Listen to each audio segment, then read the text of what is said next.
નમસ્કાર, મારું નામ અશ્વિન મહેતા.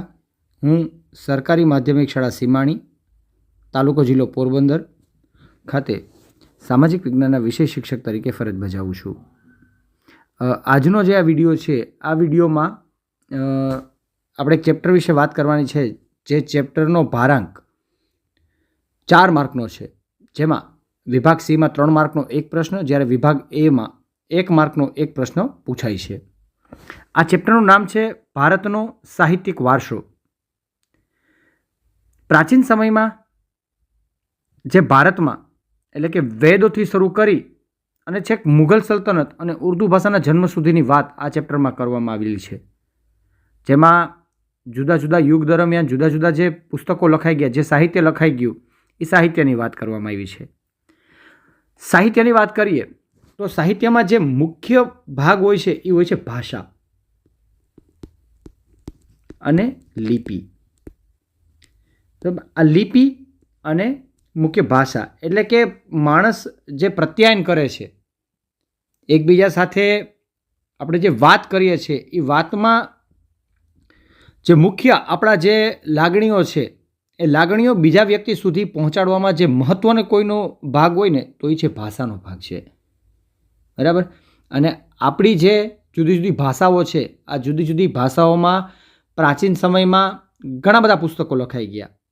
એટલે એમ કહીએ કે ભારતનો જે સાહિત્યિક વારસો છે ને એ ઘણો સમૃદ્ધ છે. બરાબર. પાઠની શરૂઆત કરીએ આપણે તો ભારતીય સાહિત્ય જે છે એ ભારતીય સાહિત્યને આપણે 2 પ્રકારમાં વહેંચ્યું છે. આ તમને 1 માર્કમાં પ્રશ્ન પૂછાઈ શકે કે ભારતીય સાહિત્યના કેટલા પ્રકાર પાડવામાં આવે છે. તો ભારતીય સાહિત્યના 2 પ્રકાર પાડવામાં આવે છે. પહેલો છે પ્રશિષ્ટ અને બીજું છે વૈદિક સાહિત્ય. બરાબર. પછી વાત કરીએ તો પ્રાચીન લિપિની. ભારતની સૌથી પ્રાચીન જે લિપિ છે એ હડપ્પાના સમયની લિપિ છે, જે હજી સુધી વણ ઉકેલાય છે કે હજી એ લિપિ કઈ હતી, હડપ્પાના સમયમાં લોકો કઈ લિપિનો પ્રયોગ કરતા, એ હજી સુધી કોઈને ખ્યાલ નથી, કારણ કે હજી એ વણ ઉકેલાય છે. આમ એક અંશ પ્રમાણે એવું કહી શકાય કે આ જે લિપિ હતી એ મોટે ભાગે ચિત્રલિપિ હતી. આવું ભારતીય પુરાતત્વવિદો માને છે. પછી આવે છે સંસ્કૃત ભાષા. પ્રાચીન ભાષા તરીકે સંસ્કૃત ભાષાનો પરિચય આપો. તો સંસ્કૃત ભાષાની વાત કરીએ તો 3 માર્કનો આ પ્રશ્ન છે કે સંસ્કૃત ભાષાનો પરિચય આપો. તો એમાંથી નાના 1 માર્કના પ્રશ્નો નીકળશે. બરાબર. એમાં સૌથી પહેલો 1 માર્કનો પ્રશ્ન કે મહર્ષિ પાણિનીએ કયો ગ્રંથ લખ્યો? તો મહર્ષિ પાણિનીએ જે છે એ અષ્ટાધ્યાયી નામનો મહત્વનો ગ્રંથ લખ્યો છે. બરાબર. મહર્ષિ પાણિની કોણ હતા? તો મહર્ષિ પાણિની એક વ્યાકરણ શાસ્ત્રી હતા. મહર્ષિ પાણિનીએ અષ્ટાધ્યાયી નામનો ગ્રંથ ક્યારે લખ્યો? તો ઈસવીસન પૂર્વે 4th સદીમાં લખ્યો. તો સંસ્કૃત ભાષાના પરિચયમાં સૌથી પહેલો મુદ્દો થશે કે મહર્ષિ પાણિની જે મહાન વ્યાકરણ શાસ્ત્રી થઈ ગયા, એમણે અષ્ટાધ્યાયી નામનો એક ગ્રંથ લખ્યો જે ઈસવીસન પૂર્વે 4th સદીમાં લખાયો. સંસ્કૃત છે એ ઋષિઓની ભાષા છે, વિદ્વાનોની ભાષા છે, આર્યોની ભાષા છે. વિશ્વ કક્ષાએ સર્વસ્વીકૃત ભાષા છે. ધર્મ, તત્વજ્ઞાન, જ્ઞાન અને વિજ્ઞાનની ભાષા છે. તો આ 4 પોઈન્ટ જે છે એ તમે લખો એટલે તમારો 3 માર્કનો એક પ્રશ્ન તૈયાર થાય. પ્રશ્ન છે સંસ્કૃત ભાષાનો પરિચય આપો.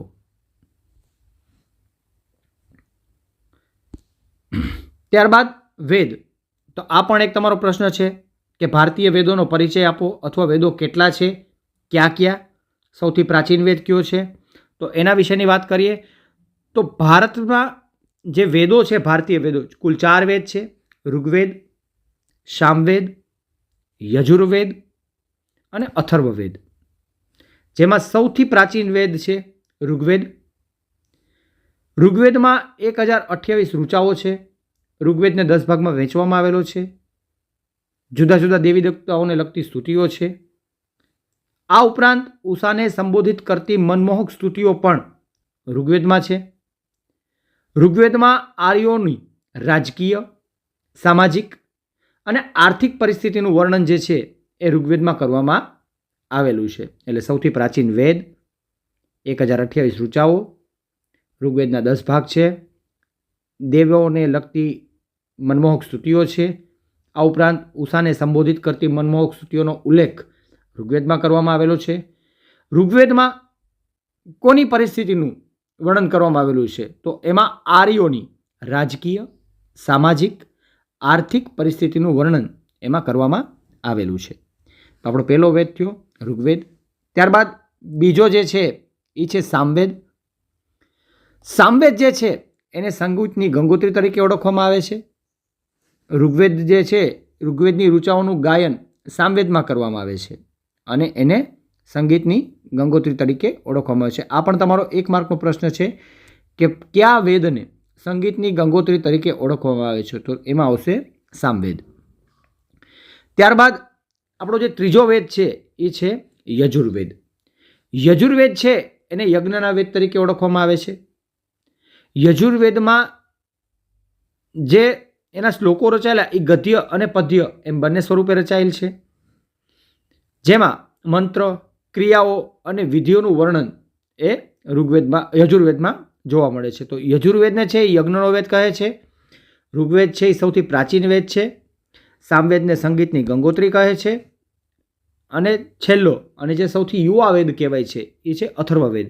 અને આ અથર્વવેદમાં કર્મકાંડ અને સંસ્કારોનું જે વર્ણન છે એ વર્ણન અથર્વવેદમાં કરવામાં આવેલું છે. ત્યારબાદ નેક્સ્ટ ઉપનિષદ. તો ઉપનિષદમાં કઈ કઈ બાબતોનું વિવેચન જોવા મળે છે? તો ઉપનિષદમાં બ્રહ્માંડનો આરંભ, મૃત્યુ, જીવન, ભૌતિક અને આધ્યાત્મિક જગત, જ્ઞાન અને પ્રકૃતિ, આ સિવાય બીજા દાર્શનિક તત્વોનું વિવેચન જે છે એ તમને ઉપનિષદમાં જોવા મળશે. 1 માર્કમાં બીજો પ્રશ્ન છે કે શરૂઆતના 2 ઉપનિષદો ક્યાં છે? તો બૃહદારણ્ય અને છાંદોગ્ય, આ 2 શરૂઆતના ઉપનિષદો છે. ઉપનિષદો છે એ સંવાદના સ્વરૂપમાં છે. સંવાદ એટલે કે ડાયલોગના રૂપમાં છે, ડાયલોગ ફોર્મમાં છે. મુક્તિકો ઉપનિષદની સંખ્યા 108 છે. આ પણ 1 માર્કમાં તમને કામમાં આવશે. પછી બ્રાહ્મણ ગ્રંથો. તો પહેલાંના સમયમાં કેવું હતું કે જે ઋગ્વેદની જે ઋચાઓ છે, જે વૈદિક સંસ્કૃત છે, આ વૈદિક સંસ્કૃતને સમજવું ખૂબ કઠિન હતું. એટલે આ જે વેદ છે એ વેદના મંત્રોને સમજવા માટે જે પદ સ્વરૂપમાં જેની રચના કરવામાં આવી, જેની ટીકાઓ તરીકે ઓળખીએ છીએ, બરાબર, આ ટીકાઓને બ્રાહ્મણ ગ્રંથો કહેવામાં આવ્યા.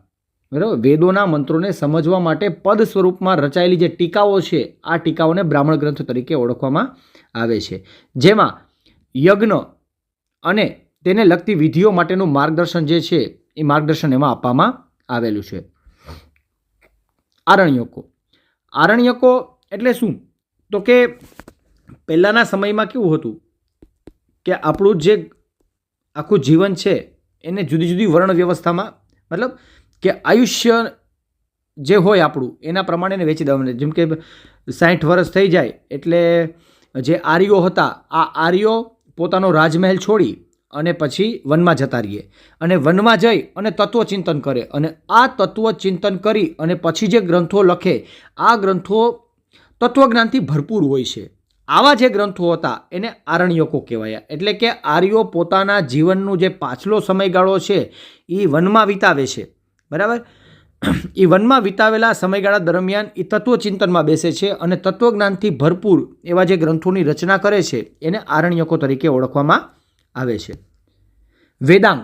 વેદાંગમાં કુલ 6 અંગોનો સમાવેશ થાય છે. કેવા કેવા? તો કે વ્યાકરણ અને જ્યોતિષ જેવા 6 અંગોનો સમાવેશ જે છે એ વેદાંગમાં થાય છે. ત્યારબાદ નેક્સ્ટ, આ પ્રશ્ન પણ આઈએમપી છે તમારા માટે. રામાયણ અને મહાભારત. પ્રશ્ન પૂછાય તમને કે ભારતના સૌથી અથવા તો વિશ્વના સૌથી મોટા 2 મહાકાવ્યોનો પરિચય આપો. રામાયણ અને મહાભારતનો પરિચય આપો. આવો પ્રશ્ન તમને 3 માર્કમાં પૂછાઈ શકે.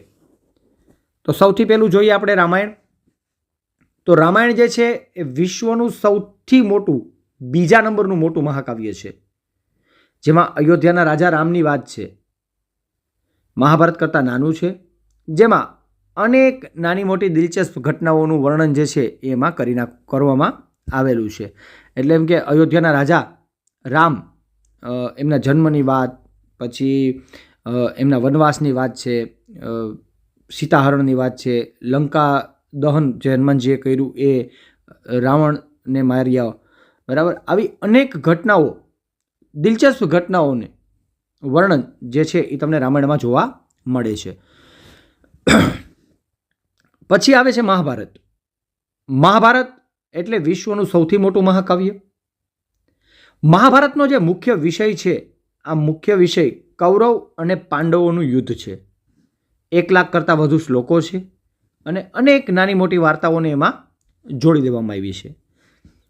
મહાભારતના રચયિતા વેદવ્યાસ, જ્યારે રામાયણના રચયિતા વાલ્મીકી. બરાબર. મહાભારતના રચયિતા કોણ? તો મહાભારતના રચયિતા હતા વેદવ્યાસ, જ્યારે રામાયણના રચયિતા વાલ્મીકી હતા. બરાબર. આ ઉપરાંત મહાભારતનો જ એક ભાગ એટલે શ્રીમદ ભાગવત ગીતા. શ્રીમદ ભાગવત ગીતામાં દહન દાર્શનિક સિદ્ધાંતોનું વર્ણન કરવામાં આવેલું છે. આ ઉપરાંત મોક્ષ પ્રાપ્તિના 3 માર્ગો, મોક્ષ પ્રાપ્તિના 3 માર્ગ, જ્ઞાન, કર્મ અને ભક્તિ માર્ગનું વિવેચન જે છે એ તમને આમાં જોવા મળે છે. બરાબર. આ પ્રશ્ન જે છે એ માર્ચ 2020માં આ પ્રશ્ન પૂછાઈ ગયેલો છે. મોક્ષ પ્રાપ્તિના 3 માર્ગો એટલે જ્ઞાન માર્ગ, કર્મ માર્ગ અને ભક્તિ માર્ગનું વિવેચન કેમાં કરવામાં આવેલું છે? તો એવી આવશે, કેમાં આવશે? શ્રીમદ ભાગવત ગીતામાં. નેક્સ્ટ, બૌદ્ધ સાહિત્ય. બૌદ્ધ સાહિત્ય છે એ પાલી ભાષામાં લખાયેલું છે. બૌદ્ધ સાહિત્ય 3 ભાગમાં વહેંચાયેલું છે, જેને ત્રિપિટક તરીકે ઓળખવામાં આવે છે. ત્રિપિટકનો મતલબ થાય છે સૂત પિટક, વિનય પિટક અને અભિધમ્મ પિટક. એટલે બૌદ્ધ સાહિત્ય પાલી ભાષામાં રચાયેલું છે. બૌદ્ધ સાહિત્યને 3 ભાગમાં વહેંચવામાં આવે છે. બૌદ્ધ સાહિત્યને ત્રિપિટક તરીકે ઓળખવામાં આવે છે. ત્રિપિટક એટલે સૂત પિટક, વિનય પિટક અને અભિધમ્મ પિટક એવું કહેવાય છે. પછી કૌટિલ્યનું મૌર્ય યુગની વાત આવે અહીંયા. આ બૌદ્ધિક સાહિત્ય છે. જ્યારે આ મૌર્ય યુગની વાત છે, તો મૌર્ય યુગની વાત કરીએ તો મૌર્ય યુગમાં રચાયેલો ગ્રંથ કૌટિલ્યનું અર્થશાસ્ત્ર. આ પણ 1 માર્કનો પ્રશ્ન છે, જેને વહીવટી વિજ્ઞાનની કૃતિ તરીકે ઓળખવામાં આવે છે. ત્યારબાદ સ્મૃતિ ગ્રંથો. તો સ્મૃતિ ગ્રંથો જેમાં ધર્મ દ્વારા અનુમોદિત કર્તવ્યો, રિવાજો અને નિયમો જે છે એ સ્મૃતિ ગ્રંથમાં આપવામાં આવેલા છે. ત્યારબાદ આપણે વાત કરીએ તો સૌથી મહત્વનો યુગ કે જેને સંસ્કૃત સાહિત્યનો સુવર્ણ યુગ કહેવાય છે, નામ છે ગુપ્ત યુગ. અને ગુપ્ત યુગ જે છે, આ ગુપ્ત યુગને સાહિત્યનો, કયા સાહિત્યનો? તો કે સંસ્કૃત સાહિત્યનો સુવર્ણ યુગ તરીકે ઓળખવામાં આવે છે. હવે અહીંયા વાત કરીએ તો અહીંયા ગુપ્ત યુગને સંસ્કૃત સાહિત્યનો સુવર્ણ યુગ શા માટે કહે છે? તો કે અહીંયા ઘણા બધા એવા સાહિત્યકારો થઈ ગયા, કવિઓ થઈ ગયા, મહાકવિઓ. આમ તો આ મહાકવિઓએ પોતાની શૈલીમાં અને એટલી સુંદર અદ્ભુત રચનાઓ સંસ્કૃત સાહિત્યમાં આ યુગ દરમિયાન થઈ, એટલે એને સંસ્કૃત સાહિત્યનો સુવર્ણ યુગ કહે છે. આ પ્રશ્ન તમારા માટે 3 માર્કમાં આઈએમપી છે કે ગુપ્ત યુગને સંસ્કૃત સાહિત્યનો સુવર્ણ યુગ કહે છે. સમજાવો. તો એમાં સૌથી પહેલાં વાત કરીએ તો એમાં જેની ગણના વિશ્વવિખ્યાત મહાકવિમાં જેની થાય છે એ છે મહાકવિ કાલિદાસ. અને આ મહાકવિ કાલિદાસે 5 કૃતિઓની રચના કરી. બરાબર. એ 5 કૃતિઓ કઈ કઈ? તો એમાં આવશે રઘુવંશ, મેઘદૂત, કુમાર સંભવ, ઋતુસંહાર અને અભિજ્ઞાન શાકુંતલમ. બરાબર. આને તમારે શોર્ટમાં યાદ રાખવું હોય તો એના માટે છે રઘુ, કુમાર, અભિ, મેઘ, ઋતુ. આ 5, રઘુ એટલે રઘુવંશ, કુમાર એટલે કુમાર સંભવ, અભિ એટલે અભિજ્ઞાન શાકુંતલમ, મેઘ એટલે મેઘદૂત અને ઋતુ એટલે ઋતુસંહાર. આવી રીતે શોર્ટમાં તમે આ 5 કૃતિને યાદ રાખી શકો. આ સિવાય એમના જે અભિજ્ઞાન શાકુંતલમ સિવાયના એમના બીજા 2 નાટકો પણ છે, જે નાટકોની વાત આપણે આગળ બીજા ચેપ્ટરમાં કરી ગયા છીએ. એ 2 નાટકો એટલે એક છે વિક્રમો વર્ષિયમ અને બીજું છે માલવિકા અગ્નિમિત્રમ. આ 2 એમના નાટકો છે. અને ત્રીજું અભિજ્ઞાન શાકુંતલમ. આ 3 નાટકો છે, જ્યારે 4 ઉપરની જે છે એ એમના મહાકાવ્યો છે એમના. આગળ આ જ યુગ દરમિયાન થઈ ગયેલા બીજા જે કવિઓ છે એની રચનાઓની વાત કરીએ તો ગુપ્તયુગીન સંસ્કૃત સાહિત્યની કૃતિઓ જે છે એ કૃતિઓમાં બાણભટ્ટ અને બાણભટ્ટ દ્વારા લખાયેલી બે કૃતિ, એક છે હર્ષચરિત અને બીજું છે કાદંબરી. ત્યારબાદ ભવભૂતિ દ્વારા લખાયેલું ઉત્તરરામચરિત, ભારવીનું કિરાતાર્જુન્યમ, વિશાખદત્તનું મુદ્રા રાક્ષસ, દંડીનું દસકુમાર ચરિત, શુદ્રકનું મૃચ્છકટિકમ. આ બધી જ જે કૃતિઓ છે એ સંસ્કૃત યુગની મહત્વની કૃતિઓ, ગુપ્ત યુગની સંસ્કૃતની મહત્વની કૃતિઓ છે. હવે આ બધી જ કૃતિઓને જો આપણે યાદ રાખવી હોય તો કેવી રીતે રાખશું? આપણે શોર્ટમાં કેવી રીતે યાદ રાખી શકાય? તો એમાં આપણે પહેલાં જોયું કયા, તો કે રઘુકુમાર અભિમેઘ ઋતુ. આ કાલિદાસની 5 કૃતિ થઈ ગઈ. રઘુવંશ, કુમાર સંભવ, અભિજ્ઞાન શાકુંતલમ, મેઘદૂત અને ઋતુસહાર.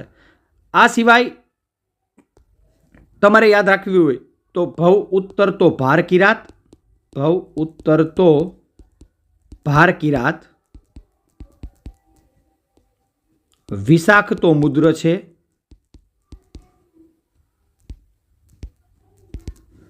ઉપર લખી નાખું છું, શુદ્ર મૃચ્છને દંડ દસ કુમાર.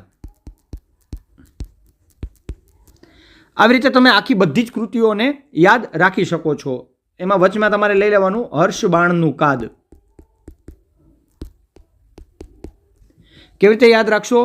રઘુકુમાર અભિમેઘ ઋતુ એટલે રઘુવંશ, કુમાર સંભવ, અભિજ્ઞાન શાકુંતલમ, મેઘદૂત અને ઋતુસહાર. આ ઉપરાંત ભવ ઉત્તર એટલે ભવભૂતિનું ઉત્તરરામચરિત, ભાર કિરાત, ભારવીનું કિરાતાર્જુન્યમ, વિશાખ તો મુદ્ર છે, વિશાખદત્તનું મુદ્રા રાક્ષસ, શુદ્ર મૃચ્છને દંડ દસ કુમાર, શુદ્રનું મૃચ્છકટિકમ અને દંડ એટલે દંડી એનું દસકુમાર ચરિત, અને હર્ષબાણનું કાદ એટલે બાણભટ્ટનું 2 કૃતિ, હર્ષચરિત અને કાદંબરી. આમ આ બધા જ સાહિત્યકારો જે છે, આ સાહિત્યકારોએ આ યુગને આવી મહત્વની કૃતિઓ આપી અને એને સંસ્કૃત સાહિત્યનો સુવર્ણ યુગ બનાવ્યો. તો આ તમારા માટે 3 માર્કમાં આઈએમપી છે. ગુજરાતી સાહિત્યની વાત કરીએ તો ગુજરાતી સાહિત્ય પદ્ય સ્વરૂપ અને ગદ્ય આમ બંને રીતે છે. આ પણ 3 માર્કમાં તમને પ્રશ્ન પૂછાઈ શકે. 1 માર્કમાં નાના પ્રશ્ન સ્વરૂપમાં પૂછાય. તો એને આપણે અહીંયા જોડકાના સ્વરૂપમાં જોઈ લઈએ કે ભાઈ વાત કરીએ ગુજરાતી સાહિત્યની તો પદ તમને જોડકા સ્વરૂપમાં કે ખાલી જગ્યા સ્વરૂપમાં પૂછાય તો પદ નરસિંહ મહેતાના, ગીત અથવા પદ મીરાબાઈના, અખાના છપ્પા, દયારામની ગરબી, પ્રેમાનંદના આખ્યાન કાવ્યો અને પ્રીતમ ગંગા સતીના ભજનો. તો આ થયું આપણું ગુજરાતી પદ્ય સાહિત્ય. જ્યારે ગદ્ય સાહિત્યને સમૃદ્ધ બનાવવામાં જે સાક્ષરવર્યોએ જે બહુ મહત્વનો ફાળો આપ્યો છે એમાં નર્મદ, મહિપતરામ, રૂપરામ નીલકંઠ, નવલરામ, ગોવર્ધનરામ ત્રિપાઠી, કિશોરીલાલ મસરૂવાલા, પન્નાલાલ પટેલ અને ઉમાશંકર જોશીનો ફાળો છે એ ખૂબ જ મહત્વનો છે. તો આ આપણું આખું થઈ ગયું ગુજરાતી સાહિત્ય. ત્યારબાદનું આપણે નેક્સ્ટ ક્વેશ્ચન જોઈએ તો એમાં વાત કરીએ તમિલ સાહિત્યની. બરાબર, તમિલ સાહિત્યની વાત કરીએ તો તમિલ જે છે એ આપણી દ્રવિડ કુળની 4 ભાષાઓમાંની એક ભાષા છે. બરાબર, તો દ્રવિડ કુળની 4 ભાષાઓ તમિલ, તેલુગુ, કન્નડ અને મલયાલમ. આ દ્રવિડ કુળની આપણી 4 ભાષાઓ છે, જેમાં સૌથી પ્રાચીન ભાષા છે તમિલ છે. તમિલ સાહિત્ય જે છે એ ઈસવીસનના પ્રારંભ જેટલું જૂનું છે. જે તમિલ સાહિત્ય છે આ તમિલ સાહિત્યના જે પરંપરાગત જે સંગમ સાહિત્યનું આયોજન થાય છે, આ સંગમ સાહિત્યોમાં સાધુઓ છે, સાહિત્યકારો છે, બરાબર, સંતો છે, એ પોતાના બધા સાથે મળી અને એક જે સંગમનું આયોજન થતું એમાં જે ગ્રંથો લખાયા એ યુગ દરમિયાન એને સંગમ સાહિત્ય તરીકે ઓળખાયું. બરાબર, જેના મુખ્ય વિષયો કયા કયા હતા તો કે યુદ્ધ, પ્રેમ પ્રસંગ અને રાજનીતિ એ આના મુખ્ય પ્રસંગો હતા. મુખ્ય તમિલ સાહિત્યની વાત કરીએ, મુખ્ય કૃતિઓની વાત કરીએ તો એમાં 3 મુખ્ય કૃતિઓ સંગમ સાહિત્યની. એતુ થોકઈ છે એને 8 કાવ્યોના સંગ્રહ તરીકે ઓળખવામાં આવે છે. તોલકાપિયમ એક વ્યાકરણ ગ્રંથ છે અને પથ્થુપાતુ એટલે 10 ગીતો. આ પણ 1 માર્ક માટે આઈએમપી છે. એતુ થોકઈ એટલે શું તો 8 કાવ્યોનો સંગ્રહ. તોલકાપિયમ એ શું છે તો એક વ્યાકરણ ગ્રંથ છે અને પથ્થુપાતુ એટલે 10 ગીતો. આ ઉપરાંત એક મહત્વના ગ્રંથની વાત કરીએ જે તિરુવલ્લુવર દ્વારા લખાયેલો હતો, જેનું નામ છે કુરલ. અને આ ઉપરાંત તમિલ સાહિત્યની જે પ્રારંભિક કૃતિઓ, જે સાહિત્યના જે પ્રખ્યાત ગ્રંથો છે અને જેને પ્રારંભિક તમિલ સાહિત્યના ગ્રંથો તરીકે ઓળખવામાં આવે છે, એવા 2 ગ્રંથો મણિમેખલાઈ અને શિલ્પતિકારમ. તો આ 3 માર્કનો તમારો તમિલ સાહિત્યનો પ્રશ્ન થયો. તમિલ સાહિત્યમાં સૌથી પ્રાચીન ભાષા તમિલ છે. દ્રવિડ કુળની 4 ભાષાઓ, તમિલ, તેલુગુ, કન્નડ, મલયાલમ. તમિલ સાહિત્ય ઈસવીસનના પ્રારંભ જેટલું જૂનું છે.